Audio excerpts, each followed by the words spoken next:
Welcome to the HUD broadcast, Grant Administration, Stages of the Continuum of Care Program Grant. My name is Lisa Hill, and I am joined today by Charlene Johnson. We are HUD Homeless Program Specialists in the Office of Special Needs Assistance Programs, or SNAPS. We will review the grant administration requirements under the new Continuum of Care program. While this broadcast provides a brief introduction on this topic, as always, we encourage you to seek complete information on the CoC Program regulation at 24 CFR 578.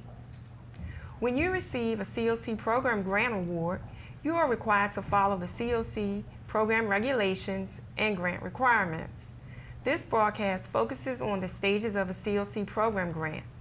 We will walk through the stages to help you understand what to expect at each stage. We'll start with an overview of the stages of a grant and the key roles associated with grant application and administration. And then we will discuss each stage individually. Thank you, Lisa. A project has several stages with different requirements associated with each stage. The phases of this timeline will be laid out in more detail throughout this presentation, but I like to provide a broad overview to frame the broadcast. The cycle actually starts when the application is submitted to HUD. The next stage is the conditional award, after which the recipient must satisfy any conditions imposed with the award. When all conditions are resolved, HUD will execute a grant agreement with the recipient. The recipient must start the operation of the project within specified timeliness standards, and it must operate the project in compliance with the CoC program regulations. Ultimately, the recipient may be selected by the CoC to renew the project funding. Lisa, what are some of the key items? The CoC Program Grant Administration requirements use several key terms. An applicant is an entity that applies for CoC program funds from HUD.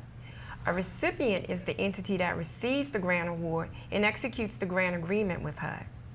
A recipient may choose to subgrant part or all of the CoC program grant to one or more subrecipients to operate the project, or the recipient may operate the project directly. A subrecipient is an entity that receives a subgrant from the recipient to carry out the operation of the project. Before the CoC program interim rule, the term grantee and sponsor were used. The grantee was the organization that signs the grant agreement with HUD and maintains the contractual relationship. The grantee is now called the recipient. The sponsor was the entity that provides the housing or services required in the grant agreement. The sponsor is now known as the recipient or a subrecipient. These terms have changed to be consistent with the Emergency Solutions Grants Program regulation, and also to ensure that the relationship between the recipient and the subrecipient is clear. Charlene? While an applicant is defined as an entity that applies for CoC funds from HUD, this training will use the term recipient to signify the entity that receives the grant award and execute the grant agreement with HUD.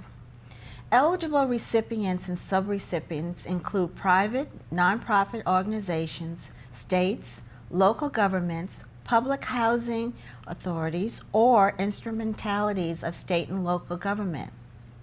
Recipients must be eligible in order to apply.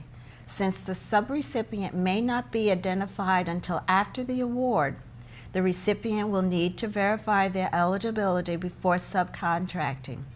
Lisa will now talk about the project application stages. The first stage of a CoC program grant actually begins with the project's application to HUD for funding. The application is important for two reasons. The funding decision is based on the application, and the application will become part of the grant agreement with HUD. The application specifies the recipient, the numbers and populations to be served, the program component, and the number and size of units the recipient is committing to provide, the requested budget line items, the amounts, the match, and the leverage commitments. Changing these later will require a grant amendment If you receive notice that you have been conditionally awarded your grant, well, congratulations. But please keep in mind it's a conditional award, meaning that certain conditions must be met before the grant is executed and before you can spend the funds. A recipient of a conditionally awarded grant must satisfy all requirements, otherwise HUD can withdraw its offer of the award. These conditions must be satisfied within 12 months of the announcement of the CoC Program grant award, or 24 months in the case of applicants that receive funds for acquisition, rehabilitation, or new construction. HUD may extend the 12-month deadline if the applicant can show compelling reasons for delay due factors beyond its control. Once all conditions are satisfied, you can enter into a grant agreement with HUD. The next stage of a grant begins with executing the grant agreement. The grant agreement outlines the roles and responsibilities for both the recipient and any subrecipients. The grant agreement must be executed no later than 45 days from the date when all conditions are satisfied. If the grant agreement isn't executed, then technically the award can be withdrawn for failing to meet program requirements. By signing the grant agreement, the recipient agrees to ensure the project is operated in accordance with the McKinney-Vento Act and CoC Program Intern Rule from eligible activities, involvement of people who are homeless in project operation to record keeping. Monitor and report the progress of the projects to the Continuum of Care and to HUD. Monitor grant and match expenditures and report matching funds to HUD. Follow the coordinated assessment system policies and written standards adopted by your CoC. Ensure that subrecipients understand and comply with CoC program requirements and enter into and subrecipient agreements and monitoring them accordingly. And comply with any other terms and conditions established by NOFA. Remember, there are significant financial record-keeping responsibilities associated with grant administration and project operation that require standard accounting practices. There are also financial responsibilities associated with being a 501c3 and being a HUD recipient or subrecipient. As noted in the previous slide, recipients sign a grant agreement with HUD. Subrecipients, on the other hand, do not have a direct contact with HUD, but instead receive CoC program funds through the recipient. The recipient must enter into an agreement to ensure that the subrecipient certifies it will follow all requirements associated with the CoC program funding. Although the recipient may just include a blanket requirement in the agreement, we encourage recipients to detail the requirements in any specified record-keeping expectations as part of the agreement. By clarifying all the requirements and expectations, all parties will be clear and on what is needed to administer the CoC program funds. Subrecipients must document the following: that they will maintain the confidentiality of records pertaining to any individual or family that was provided family violence prevention or treatment services through the project. The address or location of any family violence project assisted will not be made public, except with written authorization of the person responsible for the operation of such project. Subrecipients will establish policies and practices that are consistent with and do not restrict the exercise of rights provided by Subtitle B of Title VII of the Act and other laws relating to the provision of educational and related services to individuals and families experiencing homelessness. Charlene, what else must the subrecipient document?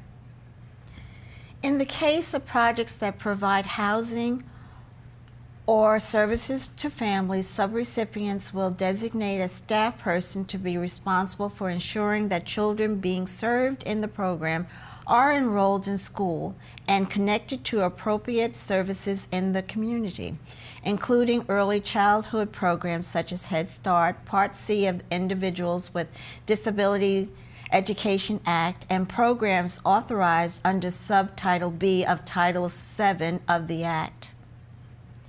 The subrecipient, its officers, and employees are not disbarred or suspended from doing business with the federal government, and subrecipients will provide information such as data and reports as required by HUD.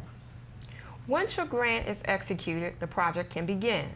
Recipients must promptly initiate approved CoC program activities and projects. HUD has established specific timeliness standards for each type of CoC program activity. The timeliness standards for rehabilitation and new construction activities are: recipients or subrecipients must begin construction activities within 9 months of signing the grant agreement. Construction activities must be completed within 24 months of signing the grant agreement. Activities that cannot begin until after construction is completed must begin within 3 months of the date that construction activities are finished. If the recipient does not comply, HUD may require the CoC program funds to be returned or be deobligated. The operating start date indicates when the term of the grant begins, that is, when the project started to serve persons who are homeless. For new projects without acquisition, construction, rehab costs, the operating start date is the first day of the month in which the recipient or subrecipient begins incurring eligible operating supportive services, leasing, or rental assistance costs. When the first participant is accepted into the program for new projects with acquisition, rehab, construction costs, the operating start date is the earlier of the two. The first day of the month after receiving certification of occupancy, following the completion of the activities, or the date the notice of funding availability established as the deadline to begin operating the project. For the renewal grants, the operating start date and the grant term begin the day after the end of the previous grant term. The operating start date is important. It gives you the beginning and the end of the grant funding term, and it is the reference point for all other deadlines. CoC program funding may be renewed to continue ongoing leasing, operations, supportive services, rental assistance, HMIS, and administrative activities beyond the initial funding period, contingent upon the availability of federal funding and conditions specified within the annual notice of funding availability. Renewal funding provides 1-year increments of funding for the period beginning the day after the end of the previous grant term.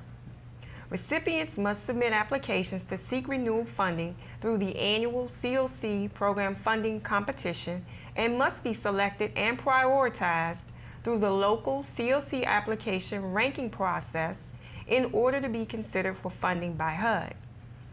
Each year, the NOFA will contain priorities, limitations, and guidance about renewal projects. For projects previously funded with SHP, Shelter Plus Care, and SRO program funding, any additional renewal funding will occur through the CoC program.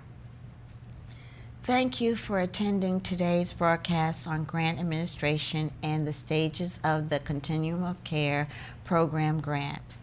This broadcast provided information on the stages of a CoC program grant and the key roles associated with the grant application administration. Please refer to related grant administration training materials that are provided on One CPD Resource Exchange. In the event that you have a specific question, please contact your field office or submit a question to the Ask a Question section of www.onecpd.info. As a reminder, this broadcast provided a brief introduction to this topic. As always, we encourage you to seek complete information on the CoC program regulation at 24 CFR 578. Thank you.